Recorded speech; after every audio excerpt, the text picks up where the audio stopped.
এটা হচ্ছে আমার শিউলি ফুলের গাছ, যেটাতে এখন অনেক ফুলের সংখ্যাটা বেড়ে গেছে।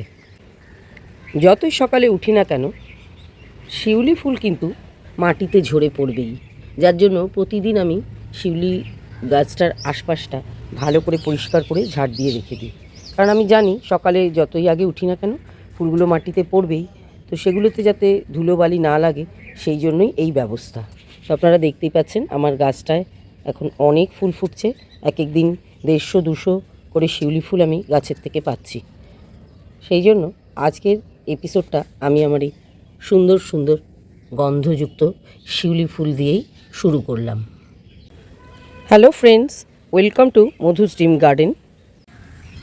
গতকালের ভিডিওতে আমি আপনাদেরকে বলেছিলাম যে আমি আমার ইনকা গাঁদার চারাগুলো ফাইনাল রিপোর্টিং করে দেব, তো সেটা নিয়েই থাকছে আজকের এপিসোডটা। তো চলুন বন্ধুরা, আমি কিভাবে আমার চারাগুলোকে রিপোর্টিং করছি সেটা একটু আপনাদের সঙ্গে শেয়ার করি। আজকের এই এপিসোডটায় শুধু ইনকা গাঁদা রিপোর্টিং নয়, ইনকা গাঁদা সম্বন্ধে এমন কয়েকটা পয়েন্টস বা তথ্য আমি তুলে ধরবো যেটা আপনারা যদি ফলো করতে পারেন আপনাদের ইনকা গাঁদা হবে সবচেয়ে সেরা। গাঁদা ফুলের জন্য সবথেকে ভালো হয় এইরকম 8 ইঞ্চির গ্লাস পট, কিন্তু 8 ইঞ্চির গ্লাস পট আপাতত আমি বাগানে 6টা সেম সাইজের খুঁজে পাচ্ছি না, তাই অনেক খুঁজে পেতে এরকম ধরনের 8 ইঞ্চির কটা পট আমি নিয়ে নিয়েছি। এখানে 3টে আছে, এখানে আরও 3টে আছে, যেগুলোকে আমি খুব সুন্দর করে ধুয়ে পরিষ্কার করে নেব। কারণ যে কোনো গাছ বসানোর আগে আমি এই কাজটা সবসময় করি। পুরনো পটে অনেক সময় ফাঙ্গাস বা পোকামাকড় এই সমস্ত থাকতে পারে, কারণ পটগুলো অনেক দিন ধরে ছাদের এখানে ওখানে পড়ে থাকে। তো সেই কারণে আমি সব সময় পটটা ভালো করে ধুয়ে পরিষ্কার করে তবেই কিন্তু নতুন চারা গাছ তাতে বসাই। তো আমার পটগুলো পরিষ্কার করা হয়ে গেছে। এবারে যেগুলো লাগবে সেই সমস্ত জিনিস আমি সব সঙ্গে নিয়েই বসেছি। সবার আগে লাগবে আমার এরকম কিছু চারা ভাঙা বা পট ভাঙা, যেগুলো আমি এই যে ড্রেনেজ হোলের তলায় তলায় একটা করে দিয়ে নেব। আর লাগবে কিছুটা গ্র্যাভেলস, যেগুলো একদম নিচের লেয়ারে থাকবে। সেকেন্ড লেয়ারে থাকবে কিছুটা স্যান্ড, যার ফলে আমার ড্রেনেজ ব্যবস্থাটা সুন্দর হয়ে যাবে। সেই সমস্ত পদ্ধতি তো সবসময় আপনাদের সঙ্গে আমি শেয়ার করি। আর লাগবে সুন্দর করে তৈরি করা শীতের ফুলের জন্য যে সয়েল রয়েছে সেইটা। এছাড়াও আর একটা জিনিস আমি এতে প্রয়োগ করব, সেটা আমি চারা বসানোর সঙ্গে সঙ্গেই আপনাদের সঙ্গে শেয়ার করব। যে কোনো পরিস্থিতিতে গাছ বসাতে গেলে আপনার যদি ড্রেনেজ ব্যবস্থা একদম ঠিক থাকে তাহলে কিন্তু আর কোনো ধরনের কোনো সমস্যা হয় না। অ্যাটলিস্ট জল বসে গিয়ে কখনো গাছ নষ্ট হয় না। বিশেষ করে শীতের গাছের ক্ষেত্রে এটা আপনাদের অবশ্যই ফলো করতে হবে, এবং এইটা করতে পারলে কিন্তু এই যে আমাদের সমস্যা হয় গাছ পচে যায়, গোড়া পচে যায়, সেটা কিন্তু আর হবে না। এরকম একটা ড্রেনেজ ব্যবস্থা সবসময় আপনারা পটের নিচে করে নেবেন।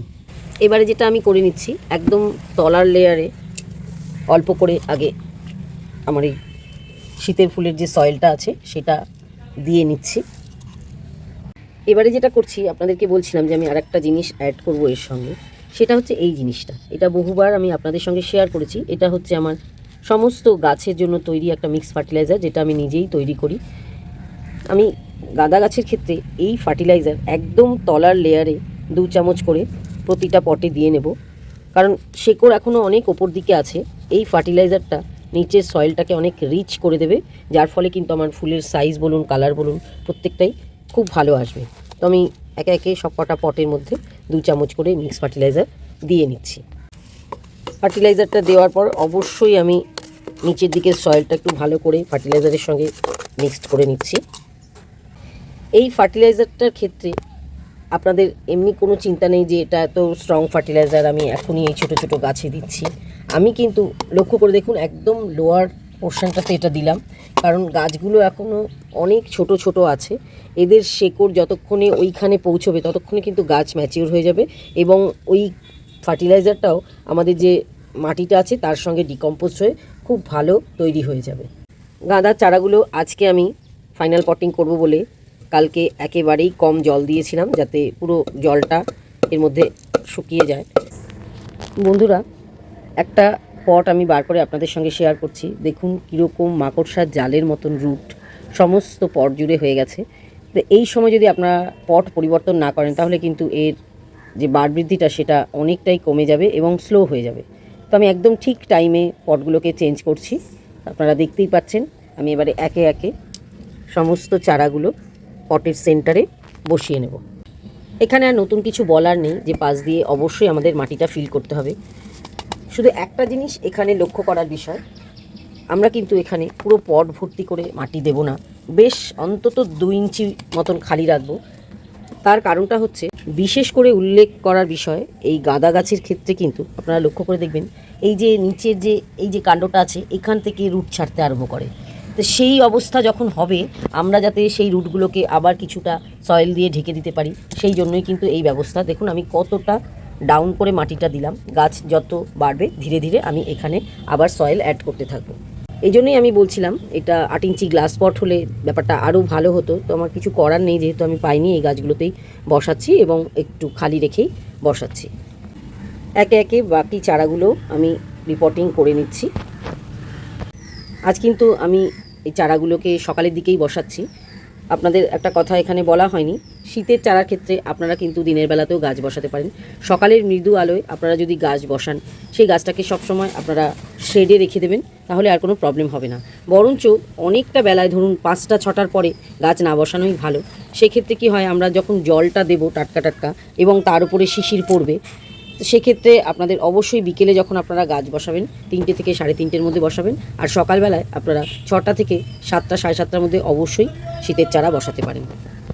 একে একে সব কটা চারা বসানো হয়ে গেছে। যেভাবে জল দিতে হয় ওইভাবেই আমি জল দেবো এখন পট ভর্তি করে। সেটা তো আপনাদের বহুবার শেয়ার করেছি। এগুলো যেহেতু আজকে আমি দিনের বেলায় বসাচ্ছি, আমি আজকে এখন এদেরকে কখনোই বাইরে দেবো না। আমি গ্রিন নেটের তলায় সেমি সেটে চারাগুলোকে রেখে দেবো। যদিও আমি এদের রুট বলের কোনো রকম ডিস্টার্ব করিনি, যেরকমভাবে ছিল ওই একইভাবে, শুধু পট পরিবর্তন করে দিয়েছি। গাঁদা গাছের চারাগুলো তো আমার প্রতিস্থাপন করা হয়ে গেছে। এখানে আমি ইনকা গাঁদা সম্বন্ধে কয়েকটা কথা আপনাদের সঙ্গে শেয়ার করতে চাই, যাতে আপনাদেরও এই গাছটা করতে কোনো রকম অসুবিধা হয় না। শীতের যে সমস্ত সিজনাল প্ল্যান্টগুলো আছে তার মধ্যে সবার আগে বসাতে হয় ইনকা গাঁদাকে। কারণ ঠান্ডা যেই বাড়তে আরম্ভ করে, গাছে কিন্তু কুড়ি চলে আসে। আর একবার যদি আপনার গাছে কুড়ি চলে আসে, গাছটা কিন্তু আর লম্বায় বড় হবে না। এটা আপনি একদম গ্যারেন্টি দিয়ে জেনে রাখতে পারেন। সেই জন্য গাছকে যদি আপনারা লম্বা করে নিয়ে তারপরে ব্রাঞ্চ আনতে চান, অবশ্যই আপনারা সবার আগে ইনকা গাঁদার চারা বসাবেন। আমার ক্ষেত্রে যেটা হয়েছে, গতকালের এপিসোডে আমি আপনাদের সঙ্গে শেয়ার করেছি যে গাছগুলোতে আমার কুড়ি এসে গেছে কিন্তু লম্বায় বড় হয়নি। যেহেতু আমরা বেড়াতে যাওয়ার জন্য একটু দেরিতেই গাছ এনেছি, সেই কারণেই এটা হয়েছে। এবার 2 নম্বর পয়েন্ট এবং খুব একটা ইম্পর্টেন্ট পয়েন্ট, সেটা হচ্ছে আপনারা ভাবছেন যে কুড়ি এসে গেছে কেটে দেবো তাহলে গাছটা লম্বায় বাড়বে, তা কিন্তু কখনোই হবে না। ইনকা গাঁদার প্রথম কুড়ি আপনারা কখনোই কাটবেন না, এবং একটা কুড়ি এসে গেলে তার পাশ দিয়ে সঙ্গে সঙ্গে দেখবেন ব্রাঞ্চ ছাড়ছে। এই যে দেখুন আশেপাশে ছোট ছোট ছোট ছোট সব ব্রাঞ্চ ছাড়ছে। এটাই হচ্ছে ইনকা গাঁদার বৈশিষ্ট্য। আর এই ফার্স্ট কুড়ির যে ফুলগুলো হবে, প্রথম যে 4-5টা ফুল, সেটা কিন্তু সব থেকে বড় সাইজের হবে।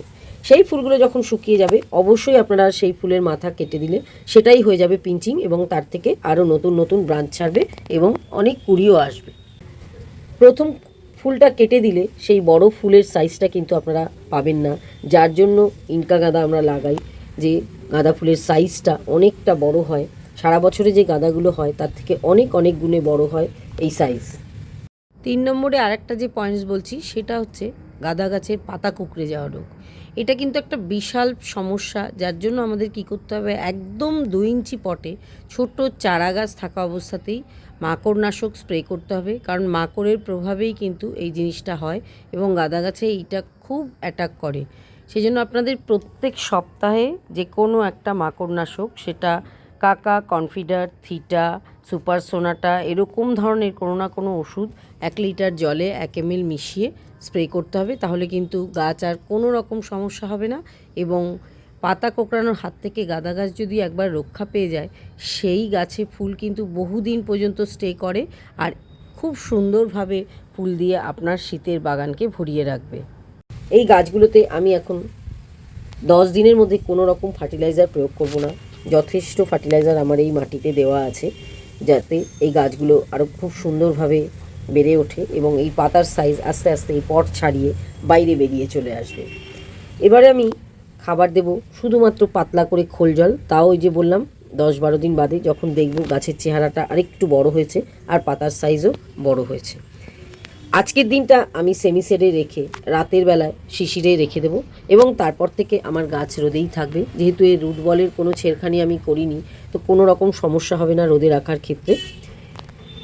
তো বন্ধুরা, ইনকা গাদার রিপোর্টিং আর সঙ্গে কিছু টিপস থাকলেও এই ভিডিওতে, আপনাদের যদি কাজে লাগে অবশ্যই কমেন্টস বক্সে লিখে জানাবেন।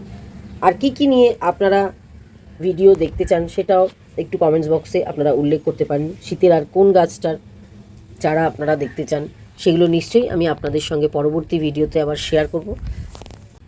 আজকে এই পর্যন্তই, দেখা হবে আবার পরবর্তী কোনো দিন অন্য কোনো নতুন প্রসঙ্গ নিয়ে।